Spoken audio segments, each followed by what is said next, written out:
Welcome to Perfectly Clair. I'm Doug Taylor, and today's episode is especially close to my heart. I'm speaking with my daughter Angie, someone who has carved her own intuitive path with tarot as her guide. In today's episode, Tarot as a Pathway, I'll be interviewing her. We're going to talk about how she came to this work, what the cards mean to her, and what it looks like to live with a sense of trust in something you can't always explain. So let's begin.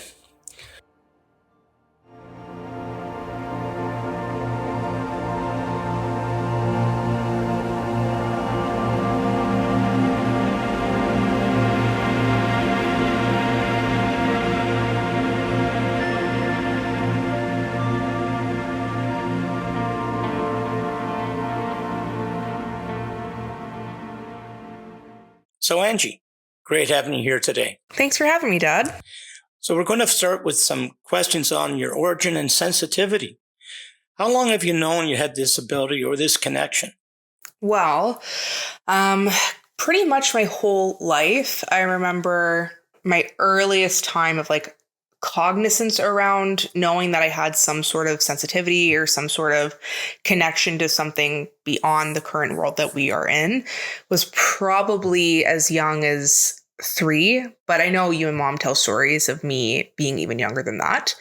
I started seeing a lot of things that people couldn't really explain, things that were chalked up to imaginary friends or kind of like weird things that kids just say. And I started to realize that I was seeing things that were truly there that others just couldn't see. I think it's important to realize that children are an open vessel. Mm-hmm. They see things a lot easier in their early childhood that adults don't see in their entire life. Mm-hmm. So where were there moments as a child that felt different or hard to explain for yourself? I think there were a lot of moments around family, lots of things where there would be stories told about grandparents or people that had passed on. And I just knew. I knew certain things about them. I knew certain mannerisms or phrases that they would say, or there would be something special. And I started communicating that, what I would see or hear or feel. And I remember Mom being so surprised or shocked because I would say something that maybe her dad had said to her a lot, and he had passed long before I was born. Things that I just wouldn't know. So it's easy for me because I know all the answers to the questions, having known you all your life. But did anyone around you notice something intuitive in you early on? Definitely you and Mom did. I remember Mom thinking that I was too old for imaginary friends. And I, couldn't figure out a way to describe that they weren't imaginary friends. I was seeing them in places and in ways that were very, very different than trying to play a game. And, you two had chatted about maybe I was seeing things that you did as well. So you've seen all these from early on in your childhood. Mm-hmm. But when did tarot come into your life, and what drew you to it specifically rather than any other sort of venue? I think I just had this energetic draw towards it. I remember, I think I was around 13, 14, maybe even 12. And I asked Mom to buy me a set of tarot. There is a certain significance around being given a deck as opposed to purchasing. And don't get me wrong, I've purchased many decks since. I have quite the collection. But there is something around being given your first deck. And I was so drawn to it. And there was some hesitancy because when you do misuse tarot, you are opening windows to things to have discussions with people on other sides. And you have to be careful when you open any type of dialogue or channel of communication. But I felt such a strong pull towards this idea of these cards. And once I got my hands on them, it just opened my eyes to so much. So of all the intuitive tools out there, why does tarot feel right for you? It's the way that I can see the clearest. It's a way that I feel very grounded and emotionally connected. I am able to open that channel, kind of like I said, and have a great back and forth, a dialogue from spirits, from seeing things that's maybe to come. It's just my preferred way to be intuitive. I know some people are drawn to, like, you are a palmist, and for me, I just don't see in a palm what I see when I look at the cards. I dabble a little bit in tea leaves as well, but the clearest thing that I see is in tarot. And I think that's important too. No matter if it's palmistry or it's crystals or just tarot, everyone has a different way of viewing and seeing things that are to come, or things from the future, whether it's spirit or otherwise. But what does it give you that other practices might not? I feel very like fulfilled almost when I read. There's a certain something that comes along with being able to see. When you have clairvoyance or any of the other clairsenses, you have to kind of filter in your daily life sometimes. And it can be very draining, very exhausting to block that channel of communication when you don't necessarily want to read, or you don't want to talk to, ghost spirits, etc. When you're trying to just go about your daily life, it can be very draining at times when you're in a situation of lots of spirit, with someone who is maybe very, very open and is a very easy read. So when I do get a chance to sit down with the cards, I feel a bit of a relief.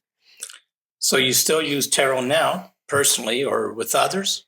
Yeah, no, I definitely use tarot. I do use tarot personally at times when I feel a little stuck or blocked, when there's a question that's pending. I don't typically read myself. I try not to read too many people that are very close to me. I try not to read my partner, siblings, etc. I will read friends or acquaintances. I do have a habit that I think I inherited from you of reading strangers sometimes when I'm out and about. And I can read without the cards, but like I said, tarot tends to give me just a really, really clear picture, and it allows me to kind of sink into it a little bit more. So do you read in a traditional way, or have you adapted your own way over time? Definitely my own way. If you look at tarot as a traditional method, you have cards, and each card has a meaning. At first, when I got into tarot, I was trying to abide by the individual card meanings. And I realized that although that can be helpful, I am actually seeing things within the cards that aren't necessarily because of the image printed on it. It's a bit of a window. I can be drawn to a certain card and it will give me a glimpse into something specific. So it's not necessarily a traditional way, but I find it to be a lot more of an intuitive way. So what do you see when you look at the cards? Are you reading readings general or the symbolic, or are they sometimes really specific? It's quite a mix. I've always found that, as I kind of jump into a reading, it's going to give me broad strokes. I'm going to start getting some generalizations as I start to open myself up. And then I might see flashes of symbols. I might see, words in my head. I might see a scene. I also quite heavily get a touch or a taste or sometimes a scent. And that is a communication to me. And I believe you chatted about this in your first episode for the clairsenses. But for me, like a bitter taste, or like I often will get a specific taste of maybe something that occurred. I remember I was doing a reading a little bit more recently, and I had this taste of a certain type of alcohol in my mouth. And I couldn't understand it, but I said like there was something around this specific on this date, and it had been exactly what they were drinking. So there's different ways that I get pieces of the overall picture. And it starts to refine as I get deeper in. And it's a bit of a journey. You have to weave your way through. It's not always going to be very linear. You're not going to progress exactly through a certain timeline. You're getting pieces of information given to you, and you have to try and interpret and communicate them to the best that you can. So as you mentioned, we covered all the 8 clairsenses in episode 1. Mm-hmm. How many clairsenses of those do you think that you have? That's a great question. I obviously have a clairvoyance. That is probably my primary in terms of any type of sense that I have or medium that I utilize is just seeing. I do have clairsentience, quite a bit of feeling. I get lots of sensations, lots of feelings of, a heaviness in my chest or a certain, tingle on the back of my neck. When I walk into a room, I definitely feel pain quite heavily, which puts me into also clairempathy. Often clairgustance, like I mentioned, I taste quite a bit when I do a reading. Pieces of clairaudience and clairscent. I don't smell quite as much, and I don't necessarily hear quite as much. I'm quite visual in how I read, but the odd time I'll hear it and get a message that's very normally from a spirit that's quite persistent. They're trying to send me all types of ways. And claircognizance is a big one. I often just know. So do you think tarot is more about predicting the future or helping someone understand the present? I think both. I think there's windows into the past, into the present, and into the future. I think when utilized to its fullest capability, you are creating an overall picture of a life, whether that's the person present in front of you or someone past that they're trying to communicate with.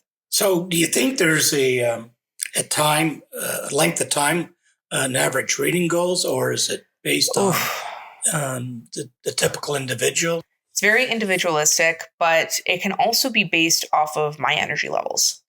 I might cut a reading short if I'm feeling very spent. I might read much longer if I feel very energized. Some people also have a lot more spirit with them that are trying to come through and communicate. Some people have a bigger story that they need answers to.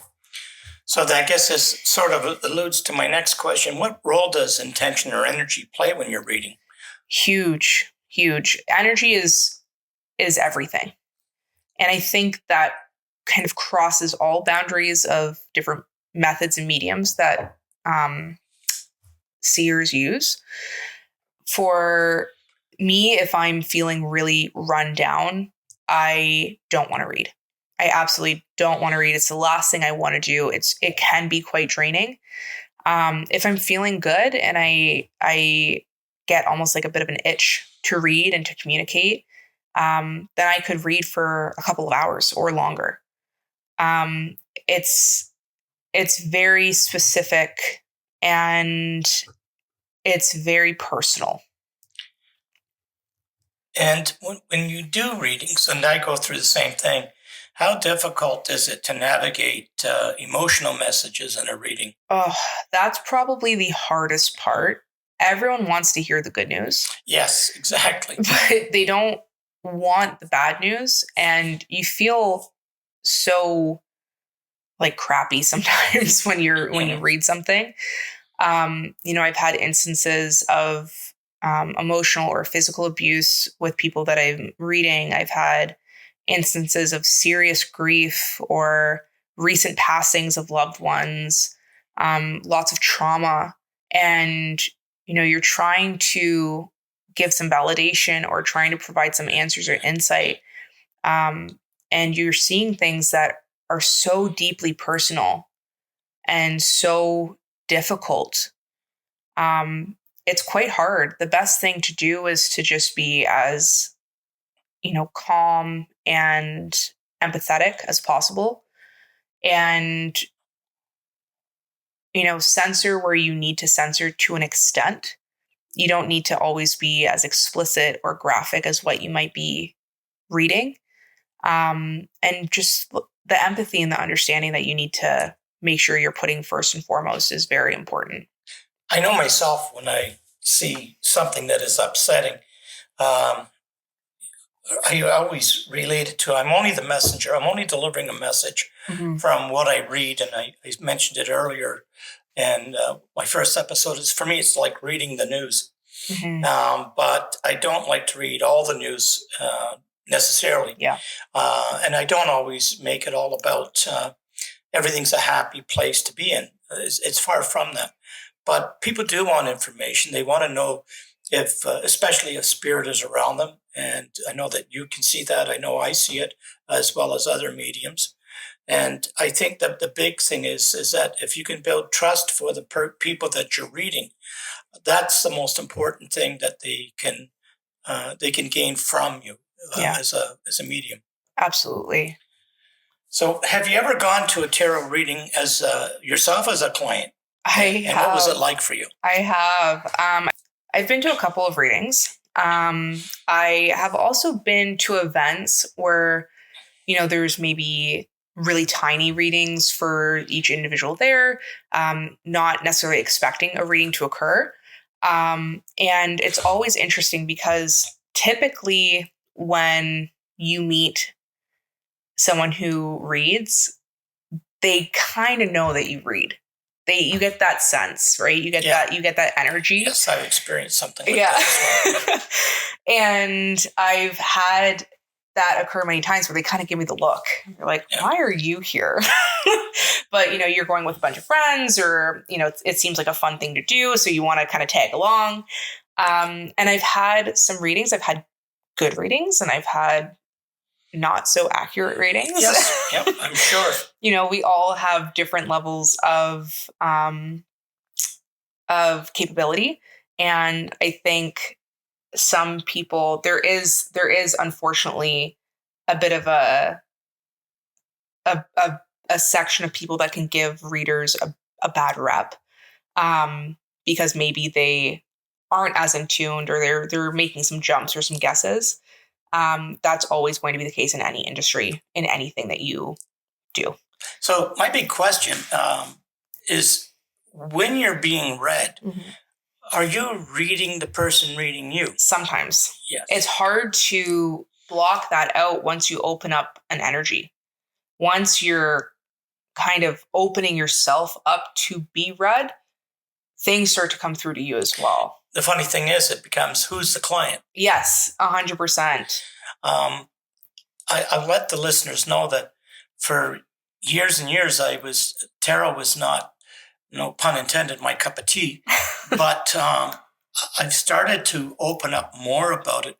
And a couple of experiences I wanted to share with the listeners and yourself is that we were traveling down east last year, and there was a big exhibition in New Brunswick, and there was a lot of booths, and there was a tarot reader there.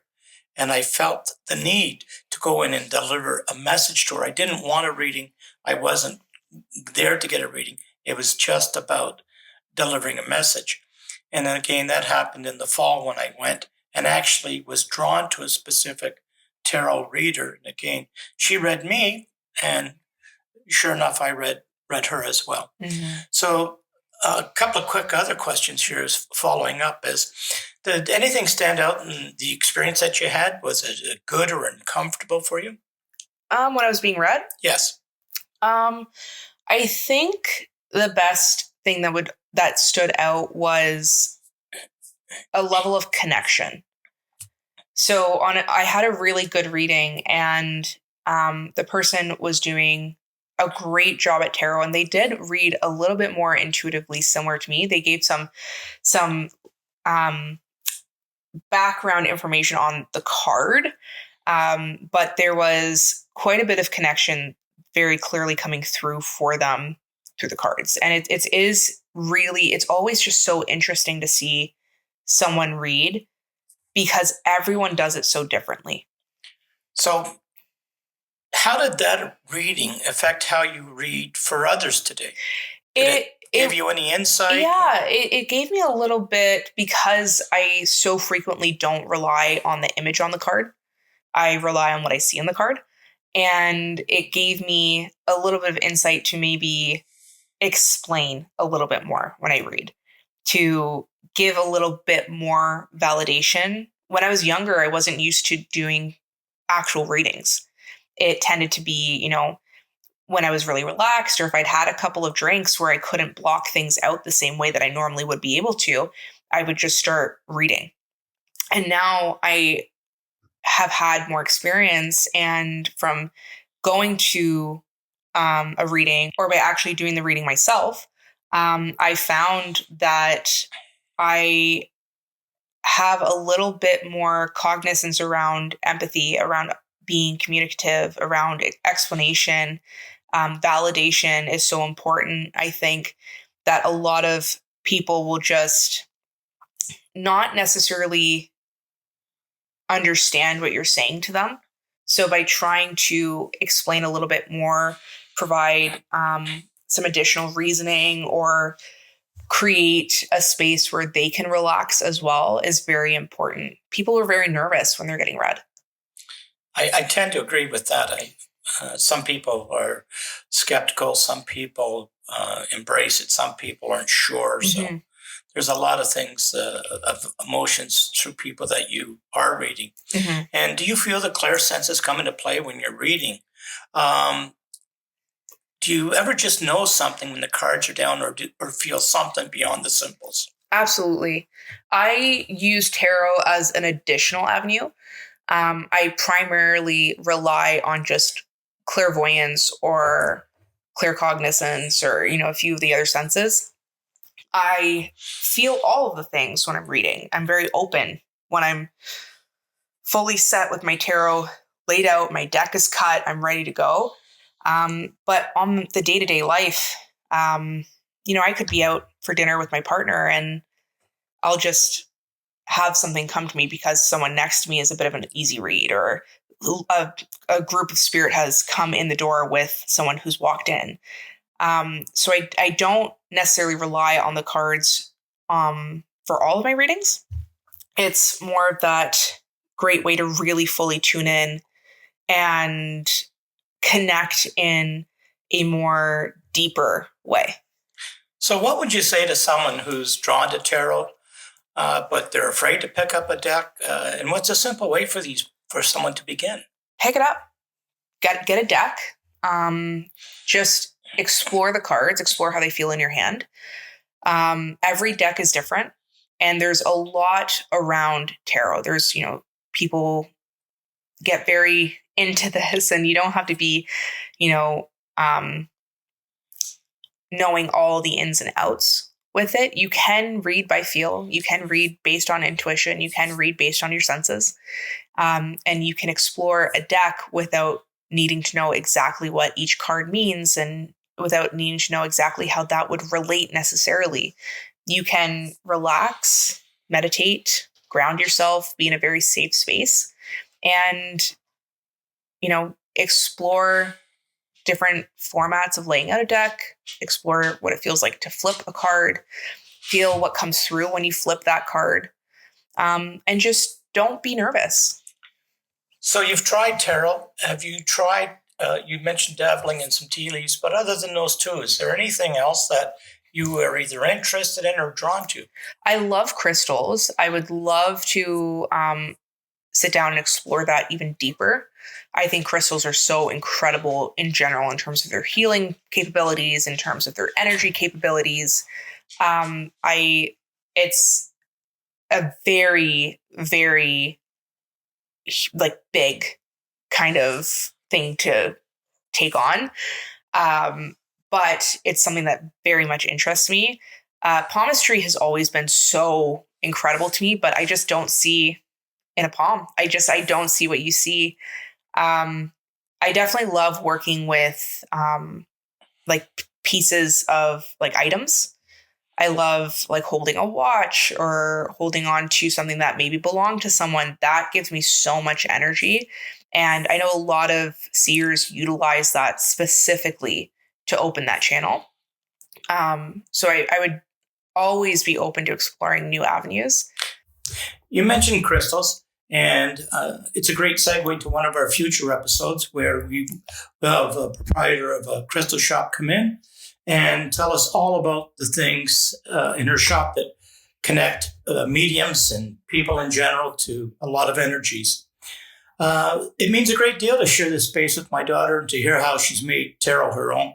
Our intuitive lives don't all look the same, but there's often a common thread, a sense of remembering, returning, and deepening.